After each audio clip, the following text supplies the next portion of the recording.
It's Gypsy Man, and it's been a while since I made a video, and I've been getting a lot of questions. And lately, yeah, on more than one occasion, I had a question from a coworker that wants to improve their shooting, and they were asking me basically how they will become a better shooter, what needs to happen, and why are their scores so low when they have to qualify, right? In our agency, we use iron sights. We are moving towards a dot eventually. We use Glocks, and we're probably going to keep the Glock. So I assume it's safe to say that they'll probably go with a Koa. So I told them that, and this goes for a lot of people that I meet, concealed permit carriers that are, if it's required in your state. Like a lot of people get, a lot of people buy guns. A lot of people have bought guns since COVID.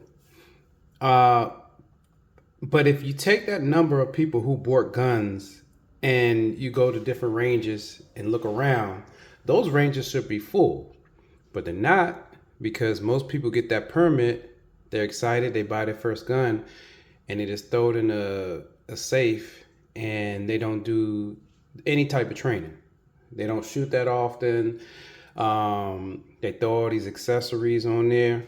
As you can see, I have one of my EDCs. I only have two because I don't waste money on guns that I'm not going to carry or use. And I have a competition gun here. Same manufacturer. I have a light on it because this has double duty of being my gun that I have close to me, quick access to, and I have an optic on it.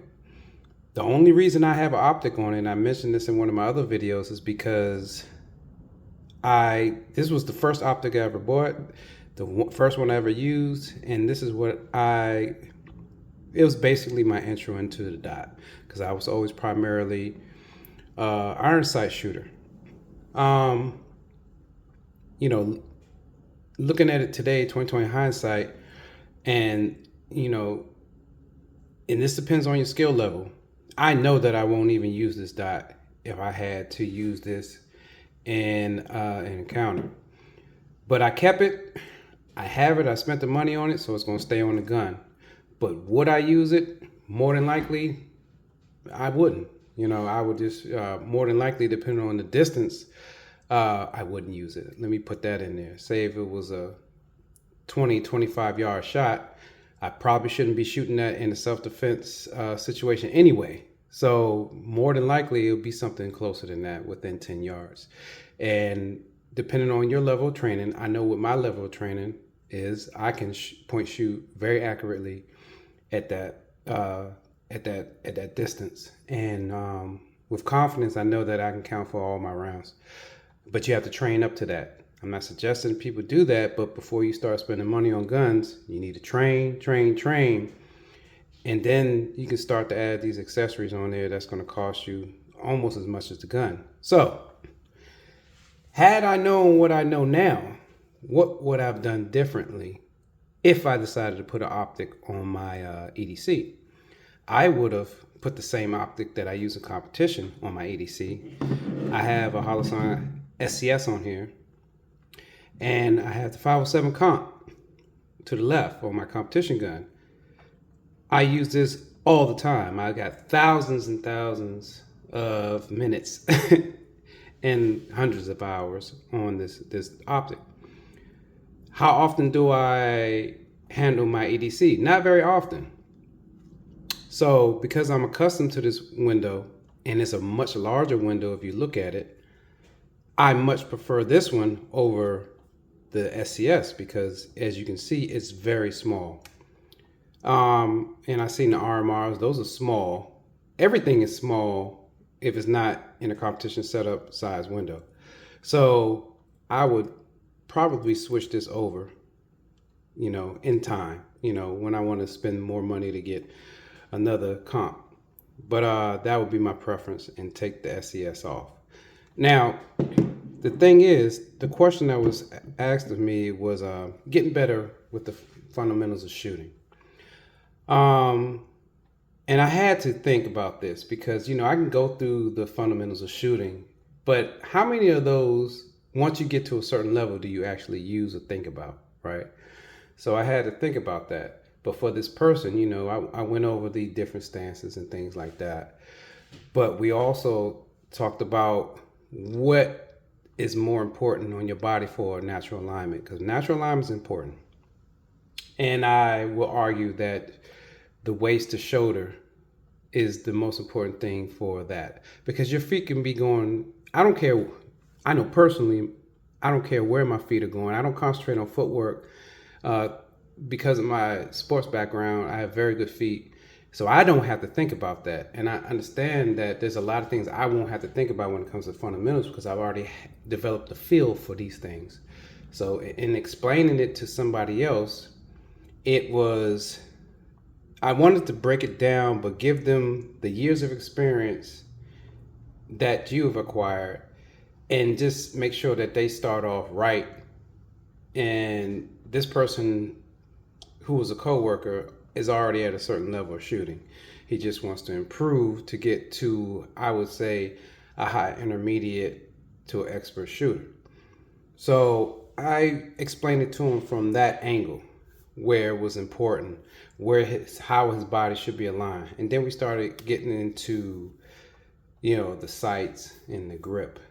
Me, personally, and you might hear this from a lot of other people, when you develop the feel for a good grip, first of all, you have to know that you're holding the gun right. I noticed that a lot of people do not hold the semi-automatics right.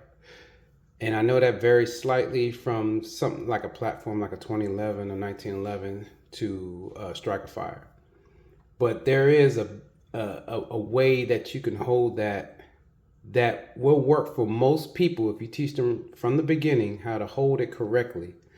That will help them with the recoil, which is not very much with a 9mm. So that's why I always start off with, when I'm talking to coworkers, people at a certain level of shooting.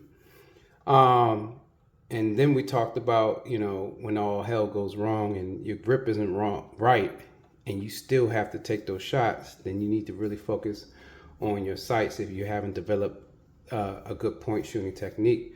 And that's hard to do when you don't have a good grip. So we talked about all these things, and then I started thinking about all the people who have these permits, going back to that, have all these accessories on their guns and don't spend time on dry fire. Dry fire is everything.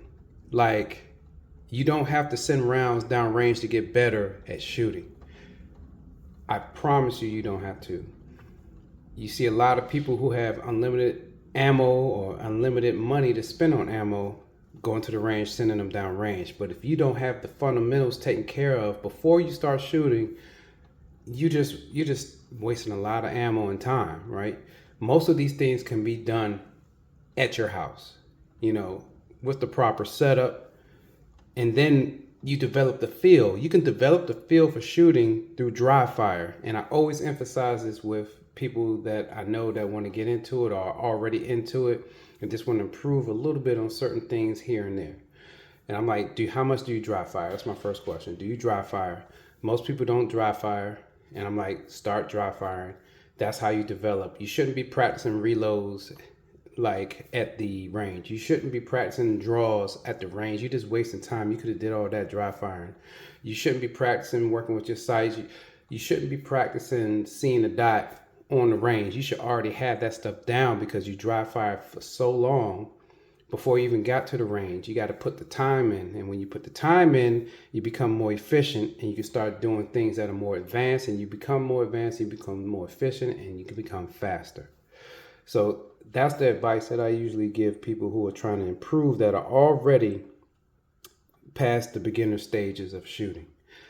And then we start to talk about why grip is so important, right? I always tell people, like, if your grip is good, you can get away with doing a lot of things wrong. In some people's eyes. For a beginner, it would be wrong. For a more advanced shooter, it might not be. For instance, what they call slapping the trigger. If you're shooting fast, you're slapping the trigger. But if you've mastered your grip, then slapping the trigger should not make that much a difference on your accuracy.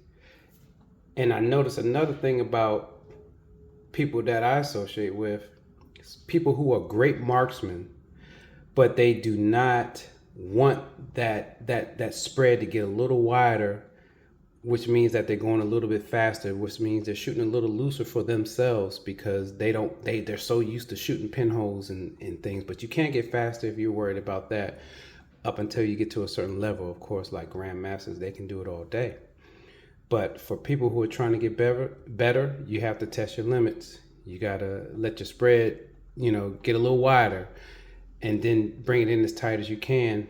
But it won't be as tight as you sitting there shooting slow and shooting bullseyes. Because in a real situation, I like to practice the way I play.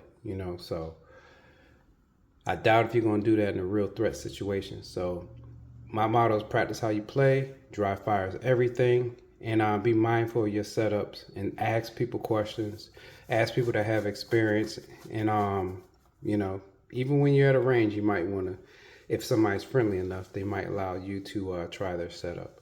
So I just wanted to get that thought off of my head, and I'll probably go into it more when it comes to dry firing, maybe show a few videos later in the future.